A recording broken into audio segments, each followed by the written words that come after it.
How can simple semiotic signs visually communicate more complex concepts?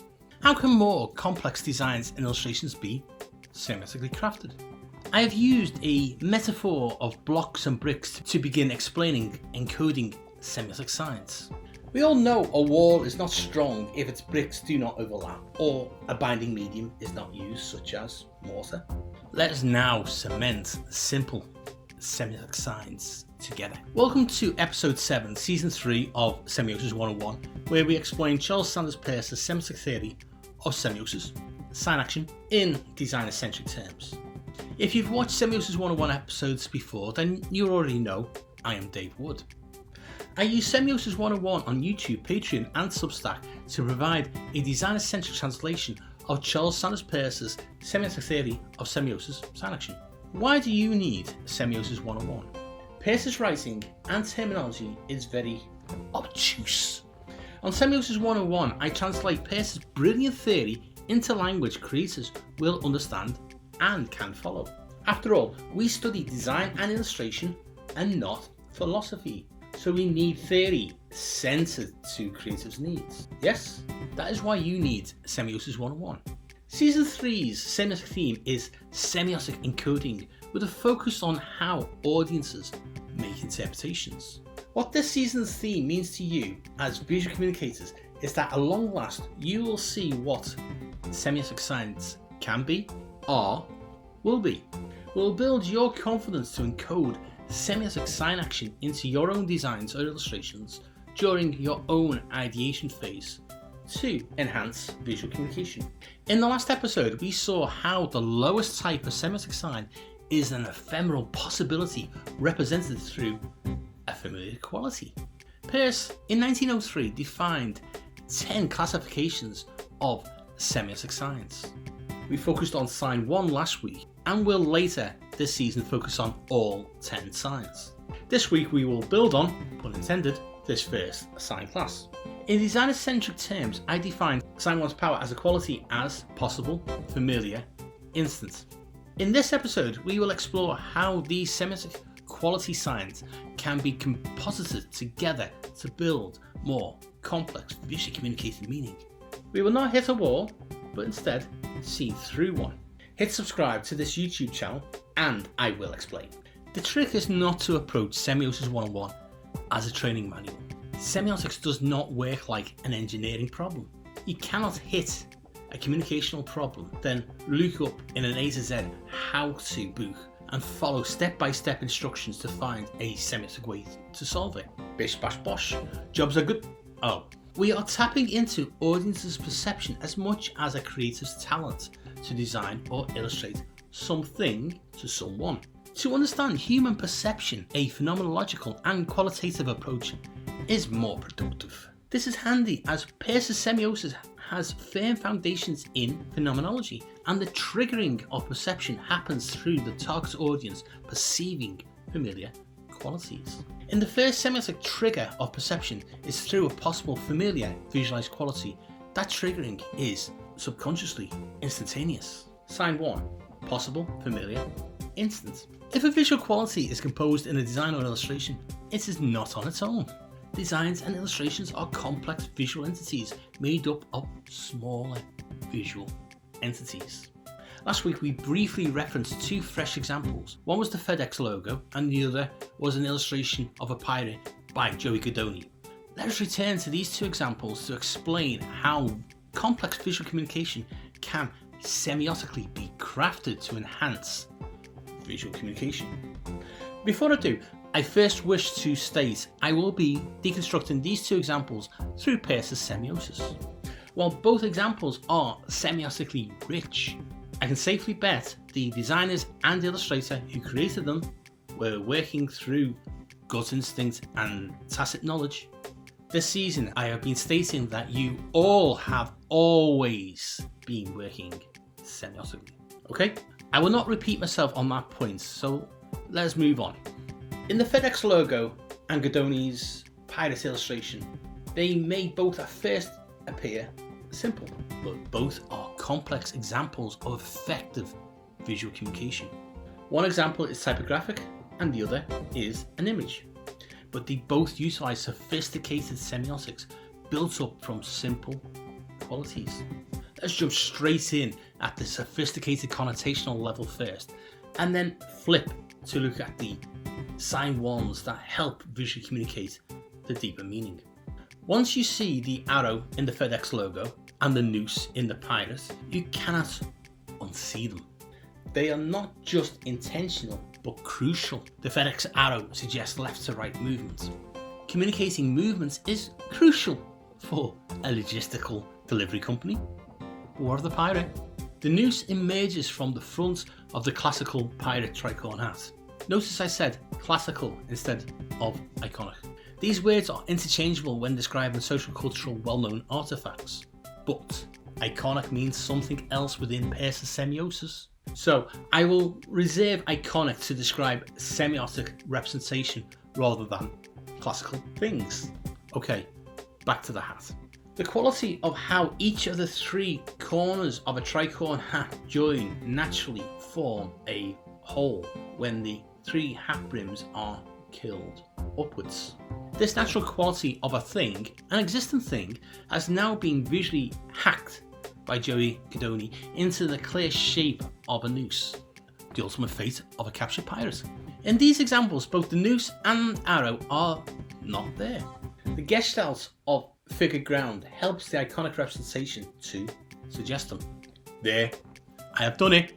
I have introduced iconic in its rightful place to describe the use of visual building blocks, to possibly suggest the familiar qualities that a real arrow shape and noose possess.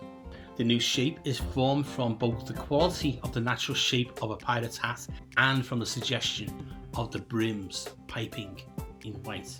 The arrow is formed by the E and the X. Both examples employ negative space to form the suggestion of an arrow and a noose.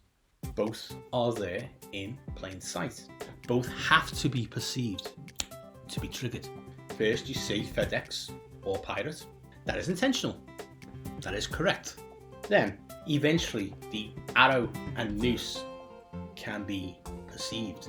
Additional meaning has just been perceptually unlocked by the audience who makes this perceptual discovery. Semiotically, both examples function extremely well without this additional unlocked meaning. Yes, one is type, and yes, the other is an illustration. Both are, at a micro level, merely a combination of simple shapes composited together in certain ways that allow the audience to either read a word or see a pirate. The beard is not a real beard. The hat is not a real hat. The letters are not more than marks that form letters that make words that can be read. Can you see where I am semiotically going with this? We can break both the pirate illustration and logo down into marks, shapes, colours, etc. Individually, in isolation from each other, they are nothing more. But once they begin to be combined and then nested with other combinations, they all begin to be meaning bearing. It is in this building up from marks, etc., into more and more complex shapes that the meaning bearing qualities begin to mean more complex things. Back in season 1, I did an entire episode on how Gestalt theory helps to contextualize the psychological effects of visual communication, while semiosis helps to enhance visual communication. Check out episode 1.6 from season 1. Okay, back to the macro building of meaning. At the same time, these marks exist in semiotic limbo. Schrödinger's semiotic, if you will. Each mark, line, shape, colour, stroke, etc. can help form more complex elements. Each of these can suggest a quality that possibly could mean something to someone. Semiosis just explains how this is possible. By building up of these visual communication building blocks into more complex elements, creatives are naturally layering sign ones together. With a mindful semiotic approach, this miscommunication can be minimized. If we frame every micro element creatives make as semiotic qualities, then we can begin to see these marks, lines, shapes, colours, strokes, etc. as iconic representation of familiar qualities. The lowest form of semiotic representation of a concept. Individually, a single quality is semiotically weak at meaning bearing, but in grouping, layering and compositing these together, more complex meanings can be visually encoded. As these semiotic qualities form into stronger forms, the sign vehicle semiotically delivering this further meaning moves upwards in power. As the sign action power moves from the ephemerally simple towards more complexity, the quasi-sign sign vehicle of sign 1 is replaced with a more powerful communicational delivery method. In design-centric terms, the next two signs can be described as sign 2, possible, familiar, mediated, and sign 3, possible, existent, mediated. The semiotic mortar, cement, glue, whatever metaphorical binding media you prefer, that binds the semiotic power to communicate is predicated on compounding three facets of semiotic communication together. Each of Peirce's 10 sign classifications, like his semiotic theory, are an interplay between the concept, its representation, and interpretation. The way to look at how Peirce defines each semiotic sign power class is to see it as communication power, sign intensity, representation power, concept communication, delivery power, effect on interpreter. Let us end by unpacking this. In the next few episodes, we will flip the conversation to ideation and how semiosis is applied. Then we will dig deeper into meaning bearing. After that, we will look at Peirce's 10 sign classifications in more depth. So this episode has prepared the ground for you by focusing on the micro semiotic building blocks of visual communication. We have now touched on signs 1, 2 and 3. Do not panic if it all appears too technical right now. The upcoming episodes will focus on application. I am just exposing you all to the importance to creators of a semiotic mindset. Encoding pragmatic semiotic signs are a three-way interplay between three power levels of communication, representation, and delivery. Bound together, they offer creators many basic, subtle, and complex ways to visually communicate meaning. I am Dave Wood, a design educator and researcher, a published design author, and have worked commercially as both a freelance illustrator and graphic designer. The guy behind the theory, Charles Sanders Peirce, was a philosopher, a mathematician, and a theorist, but he was not a creative. Each week on this Scout Scott Semiosis 101 YouTube channel, I will post at least one free 10-minute explainer episode on an aspect of Peirce's pragmatic semiotic theory. Each free YouTube episode features a take-home piece of applicable semiotic theory, and they do interconnect to build up your understanding of semiosis. Each free Semiosis 101 YouTube 10-minute episode will use design-centric terms instead of theoretical language. As well as the free YouTube episodes, I have two further Semiosis 101 semiotic resources you can subscribe to. Semiosis 101 producer roles are now available on Patreon. If you take out a paid Patreon Semiosis 101 patronage, you will get access to all the future season episodes months before they get published on YouTube. As a Patreon Semiosis 101 patron, you will automatically become a Semiosis 101 producer and get a name credit on all future YouTube episodes. Depending on which of the 4 producer tiers you choose, you will also get access to behind the scenes insights, cool Semiosis 101 Patreon merchandise, and other goodies for Semiosis 101 to continue making semiotic episodes. As a Patreon Semiosis 101 producer, you will be financially supporting the sustainable future of Semiosis 101 to keep explaining Peirce's semiotic theory. To become a Patreon Semiosis 101 producer, the link is in the description. I have a written semiotic resource available on the Semiosis 101 Substack. Here I have semiotic support materials for both free and paid Substack subscribers.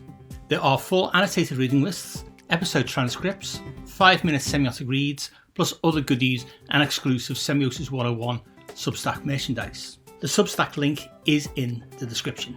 As a fellow creative and a published design author, I also have a link in the description to my main Scout Scott website.